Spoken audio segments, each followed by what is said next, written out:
12월 30일 금요일입니다. 오늘 새벽 우리에게 주시는 하나님의 말씀은 유다서 17절에서 21절까지의 말씀입니다. 오늘 함께 보실 하나님의 말씀은 갈라디아서 3장 10절에서 14절 말씀입니다. 무릇 율법 행위에 속한 자들은 저주 아래에 있나니 기록된 바 누구든지 율법책에 기록된 대로 모든 일을 항상 행하지 아니하는 자는 저주 아래 있는 자라 하였음이라. 또 하나님 앞에서 아무도 율법으로 말미암아 의롭게 되지 못할 것이 분명하니 이는 의인은 믿음으로 살리라 하였음이라.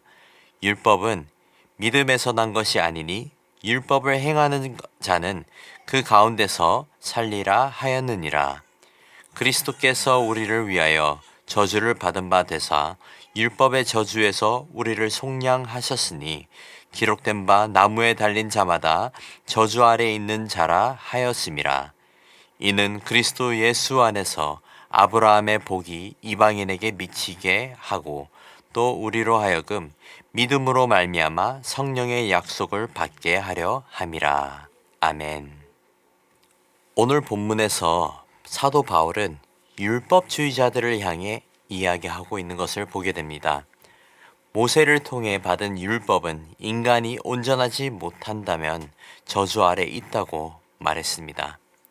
이 저주는 사람의 저주도 세상의 저주도 아닌 하나님으로부터 받는 저주를 받는다는 것입니다. 10절 말씀 보시겠습니다.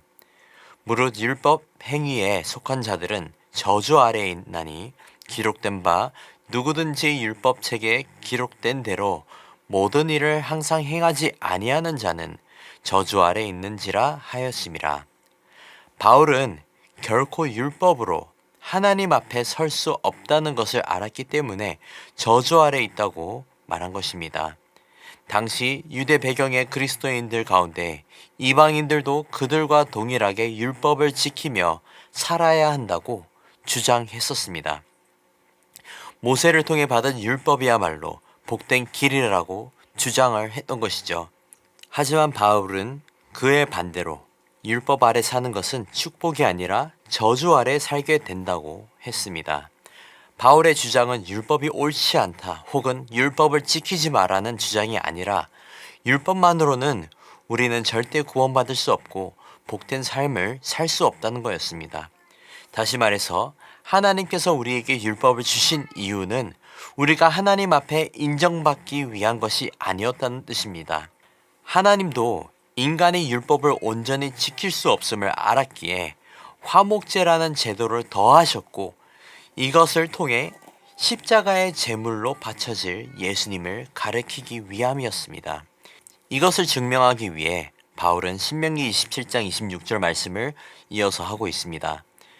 이 율법의 말씀을 실행하지 아니하는 자는 저주를 받을 것이라 할 것이요 모든 백성은 아멘 할지니라. 신명기 말씀에도 분명하게 이 율법의 말씀을 실행하지 않으면 다 저주를 받을 것이라고 명확하게 나와 있습니다. 이 율법의 말씀을 실행할 수 있는 사람이 과연 이 세상에 얼마나 될까요? 아무도 없습니다. 적어도 온전히 율법을 지킬 수 있는 사람은 죄가 존재하는 이상 있을 수 없습니다. 그렇기 때문에 바울은 우리 모두가 저주를 받았다는 표현을 하게 된 것입니다. 이어서 11절에서 하나님 앞에 의인으로 세워지기 위한 조건은 믿음밖에 없다고 나와 있습니다. 11절 말씀입니다.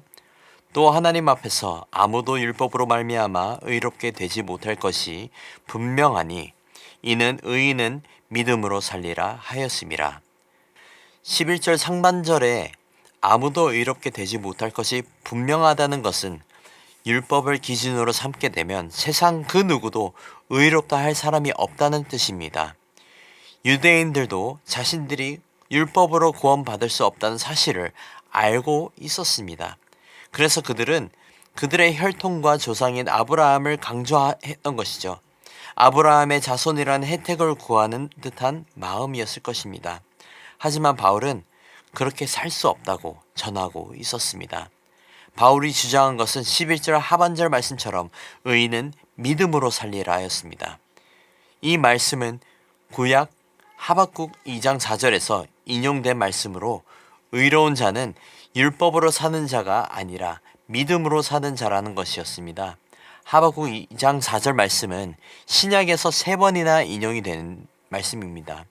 로마서 1장 17절에서 오직 의인은 믿음으로 말미암아 살리라.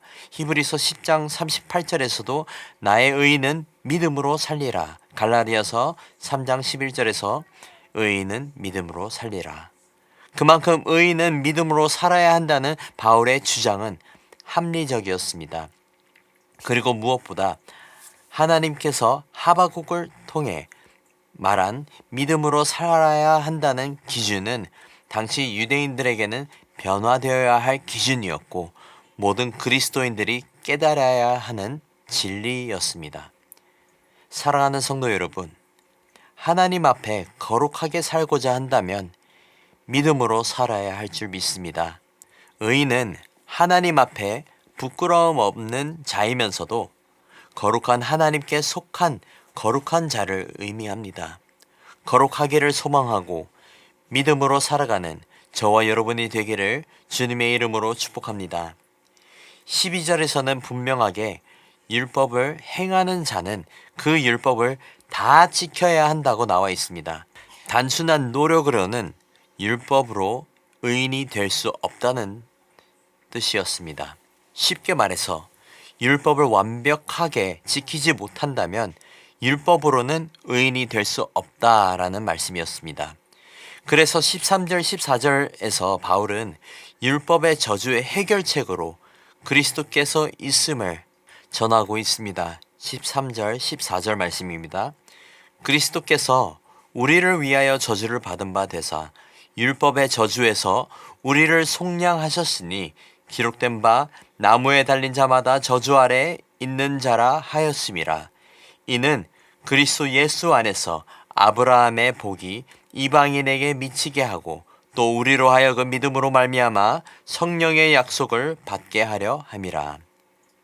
그리스도께서 대신 율법의 저주를 대신 받으시고 우리를 속량하심으로 우리가 성령의 약속을 받게 된 것입니다.